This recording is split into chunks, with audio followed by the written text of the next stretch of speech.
We're living through very difficult situations at the moment, and there is so much uncertainty and perplexity in the world. And so I just want to share a few thoughts on that word perplexity. A dictionary definition of the word perplexity is the inability to deal with or understand something, especially if you're working through something you didn't see coming, and it's certainly something you've not had to face before. Well, that kind of puts the whole world into the same boat, doesn't it? And there's this very real sense that we have become very discombobulated with society, friends, family, and we just can't see a way ahead. Now, apparently discombobulated is a very real word, but it sounds like the right kind of word to use to describe the situation that we're facing right now. The inability to deal with or understand something.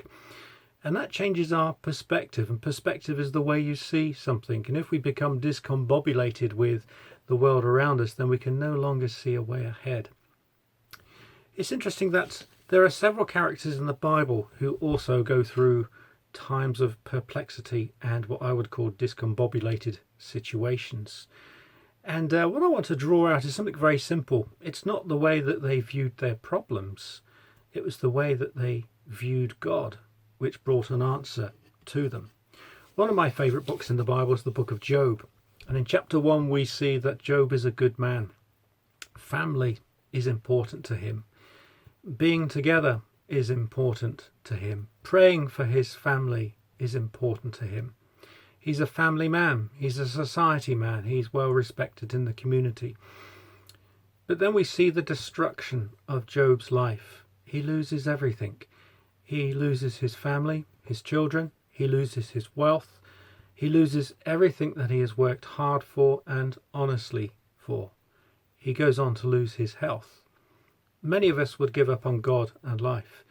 And indeed, Job's wife said to him, "Why don't you curse God and die?" Perplexity and perspective.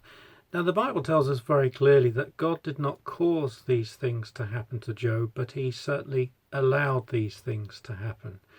And we need to get the right perspective if we're going through perplexing situations. We need to recognize that sometimes God does not cause these things to happen, but he certainly allows these things to happen. And there's a big difference.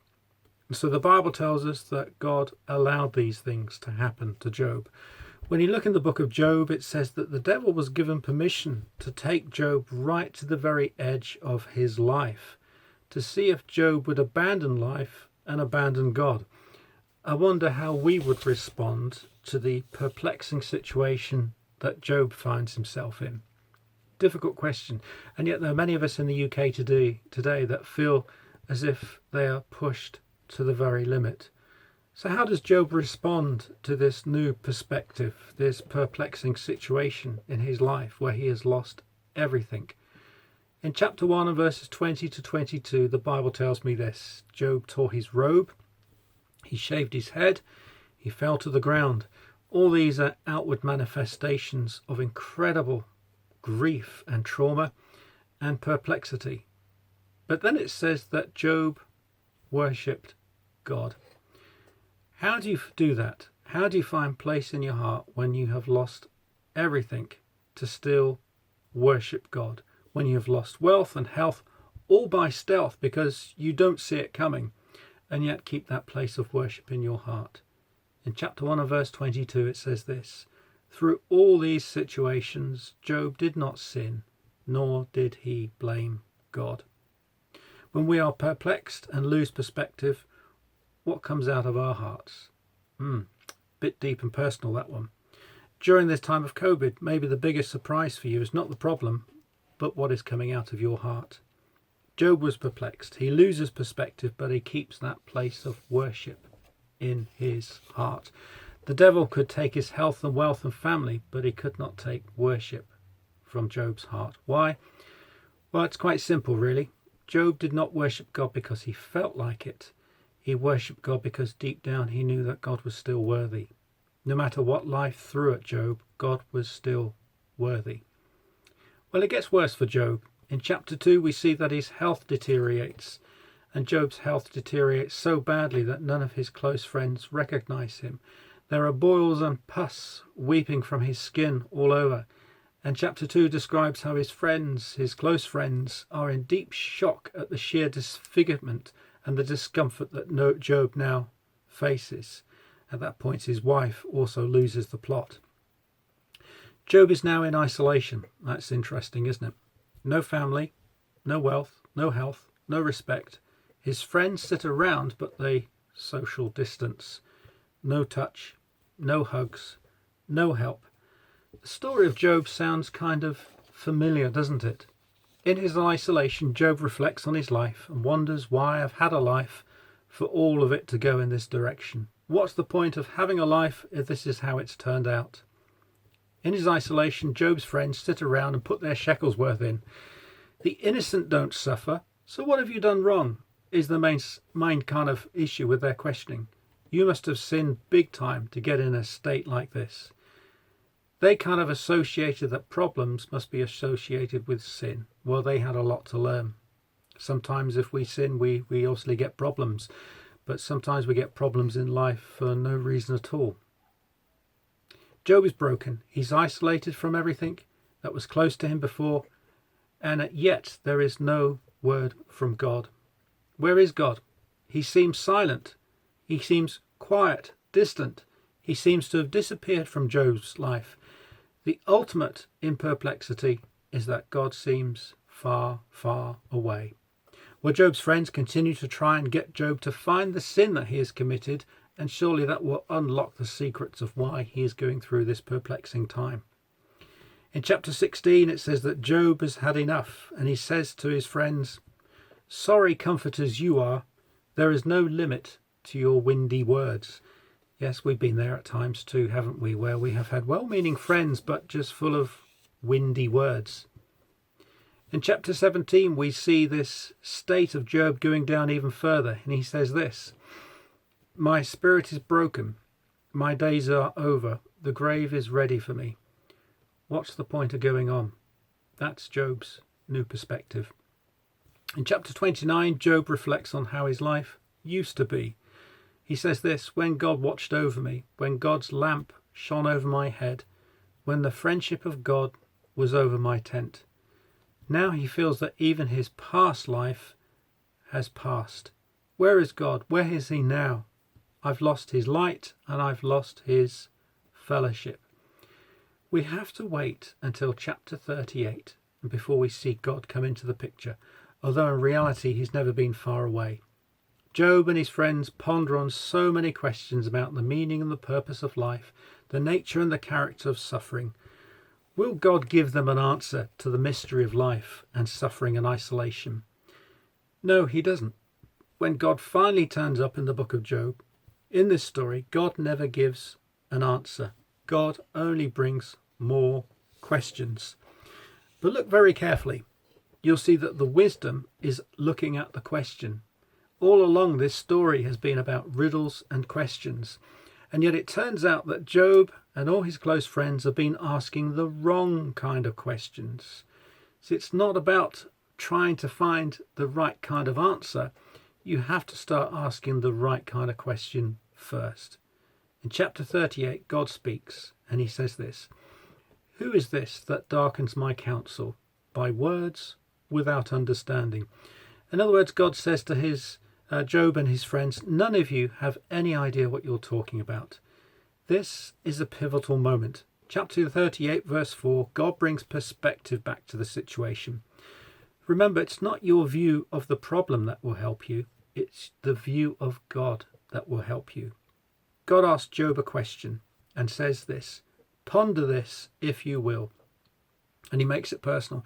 "Job, where were you when I laid the foundations of the earth? Tell me if you understand." God takes Job back to the past, to the time of creation and the order and the reality of things. It's all about questions, but the answer to Job's problems are in God's questions, not in Job or his friends' questions. And as you read through this chapter, it says this, as God speaks to Job, he asks these set of questions. Who set the sea in its place? Where were you when the morning stars sang together? Have you walked in the depths of the sea? Have the gates of death been revealed to you? Did you teach the lion to hunt? Did you teach the birds to fly? Did you know the time when the mountain goats give birth? Did you give the horse its might? Well, the list goes on and on. And you kind of get the picture. You kind of get the point of what God is trying to say. Then, in chapter 40, God speaks to Job and says, "Will the fault finder contend with the Almighty? Let him who reproves God answer." And Job goes quiet for a moment. And then he speaks. And Job says, "Behold, I am insignificant." Interesting. I am insignificant. I have tremendous problems, tremendous issues in my life. And yet my life is insignificant. And he says, "What can I reply to you, God? I lay my hand on my mouth. There is nothing I can say." This is a pivotal moment. He recognizes that he has nothing to bring to contribute to the way the world or the universe is run by God. God continues with his comparisons with nature, but brings Job into the story of creation. Job is skillfully, fully woven into the fabric of the world and the universe, and its order, its purpose, and its perspective. In chapter 40 and verse 15, God says, "Behold Behemoth, which I made, as well as you." The story of the animals show they all have meaning and purpose. Their lives are under the care and providence of God, just like Job. Yet even some parts of nature are too big for Job to handle. But God. But God. But God. Chapter 42, Job speaks, but what can he say? "I know you can do all things, and that no purpose of yours can be stopped. I declare, God, I don't understand. I declare God is too wonderful for me to understand. I declare I have heard you, God, with my own ears, but now my eyes see you." I see God. My situation hasn't changed, but I see God. Back in Job chapter 19, Job says, "I know my Redeemer lives, and in the last day he shall take his stand. Even after my skin is destroyed, yet in my flesh I shall see God with my own eyes, and not another person's eyes." You see, it took a change of question for Job's theory for the future to become a reality for the present. Chapter 42, verse 5, he says, "But now my eyes have seen you." Job's situation hasn't changed, but his perspective of the situation has changed with one view of God. You see, it's not the way that Job viewed his problems, it was the way that he viewed God. Well, as you read the rest of the book of Job, you will see that he's restored in every way by God. There are many others in the Bible who have had perplexity and perspective issues, but worship has kept their hearts. Joseph in Egypt in the Old Testament, in prison, falsely accused, but God was with him. Noah, God is to be obeyed even when it doesn't make sense. Build the boat. David and Goliath, God is bigger than the problem. Isaiah, in the king of Uzziah's death, I saw the Lord. Paul and Silas in the Philippian jail worshipped God. In the book of Revelation, the Apostle John, exiled on the Isle of Patmos, treated as a criminal, he says this, "I was in the Spirit on the Lord's day." All these characters had two things in common with us today: distress and isolation, but they worshipped, not because they felt like it, not because of circumstances, but because God is worthy. He always has been, and he always will be worthy. Our circumstances may or may not change, but our perspective of them must. From perplexity to praise. Have a look at the book of Job, and I'm sure it will help you as you view your problems, but actually get a better view of who God is.